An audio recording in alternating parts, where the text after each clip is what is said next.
వినడానికి విచిత్రంగా అనిపిస్తుంది, కానీ ఫ్యాన్స్ ఆలోచనలకి లాజిక్స్ ఉండవు. గౌతమిపుత్ర శాతకర్ణి చిత్రానికి రాజమౌళి పరిధులు దాటి పబ్లిసిటీ చేయడం పట్ల మెగా అభిమానులు హ్యాపీగా లేరు. ఒక సినిమా నచ్చితే దాని గురించి 1-2 మంచి మాటలు మాట్లాడితే సరిపోతుంది, కానీ పనిగట్టుకుని దానికో పబ్లిసిటీలా వ్యవహరించనవసరం లేదని, సీరియల్లా అదే పనిగా ఆ చిత్రాన్ని పొగడ్తలతో ముంచెత్తనవసరం లేదని ఫ్యాన్స్ అంటున్నారు.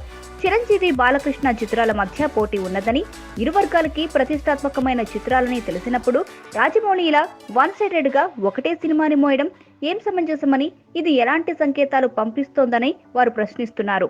మగధీర షూటింగ్ టైంలో రాజమౌళి ఈగోని మెగా ఫ్యామిలీ హర్ట్ చేసిందని చాలా కాలంగా పుకార్లు వినిపిస్తున్నాయి.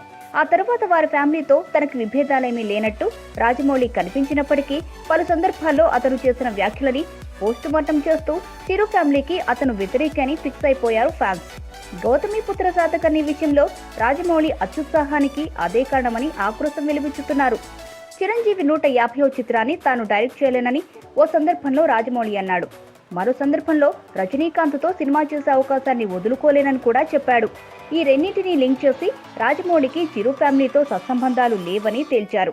మగధీర టైంలోది మనసులో పెట్టుకుని రాజమౌళి ఇప్పుడు ఖైదీని కార్నర్ చేయడానికే గౌతమిపుత్ర శాతకర్ణిని లేపుతున్నాడనేది వారి అభియోగం.